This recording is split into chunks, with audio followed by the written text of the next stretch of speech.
What would you do if you had a free reign over education?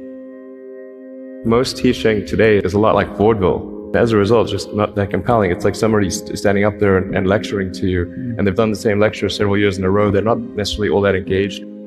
People learn and are interested in different things at different paces. Some people love English or languages. Some people love math. Some people love music, and different abilities at different times. You really want to disconnect the whole grade level thing from the subjects. Allow people to progress at the fastest pace that they can or are interested in each subject, from like 5th grade to 6th grade to 7th grade, like it's an assembly line. But people are not objects on an assembly line. That's a ridiculous notion. That seems like a really obvious thing. I mean, generally you want education to be like as close to a video game as possible. You do not need to tell your kid to play video games. They will play video games on autopilot all day. So if you can make it interactive and engaging, then you can make education far more compelling, far easier to do. It's important to teach problem solving, or teach to the problem, not to the tools. Let's say you're trying to teach people about how engines work. You could start by, a more traditional approach would be to say, well, we're going to teach you all about screwdrivers and wrenches, and you're going to have a course on screwdrivers, a course on wrenches, and all these things. This is a very difficult way to do it. A much better way would be like, here's the engine. Now let's take it apart. How are we going to take it apart? Oh, you need a screwdriver. That's what the screwdriver is for. You need a wrench. That's what the wrench is for. And then a very important thing happens, which is that the relevance of the tools becomes apparent.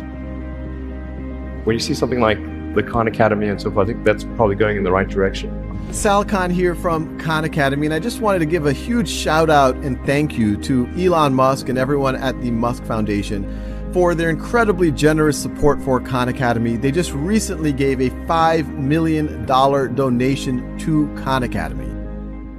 So how would you educate your 5 boys? Actually, I created a little school. They like it. You want to keep them away from regular schools? No, I just didn't see the regular schools. They weren't doing the things that I thought should be done. Maybe creating a school will be better. And I actually hired a teacher from the school they were at, who also agreed with me that there was a better way to do it. What kind of school? Could you describe to us? Sure. It's only got 14 kids now, and it'll have 20 kids in September. It's called Ad Astra, which means to the stars. That's maybe a bit different from most other schools, is that there aren't any grades. There's no like grade 1, grade 2, grade 3 type of thing. I'm making all the children go in the same grade at the same time. Do you agree with Peter Thiel about the unnecessariness of university, higher education? I do agree with Peter's point that a university education is often unnecessary.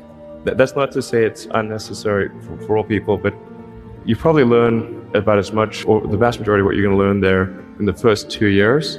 It introduces you to concepts you would otherwise have to learn empirically. And there are examples of successful entrepreneurs who never graduated high school, those that have PhDs.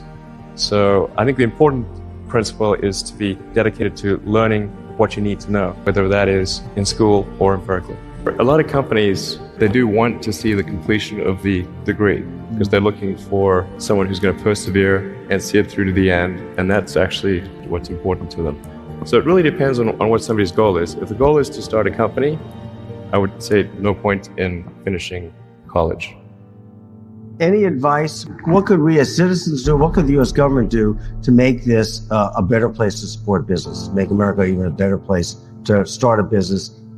And I think the United States is pretty great, honestly. Definitely the best place in the world to start a business. I think certainly we need to take a look at our immigration laws. There are really talented people doing graduate courses in engineering at our universities. We really don't want to send them home. We want to try to do everything we can to keep them here. Because for every one person who's like an ace engineer, there are probably like 10 jobs that will be created if that person stays here. It's a huge multiplier effect. And conversely, if you're missing that special ingredient, very difficult to create them. I think you can learn whatever you need to do to start a successful business, either in school or out of school. School, in theory, should help accelerate that process. But I think people can choose to be not ordinary. I think it's possible for ordinary people to choose to be extraordinary.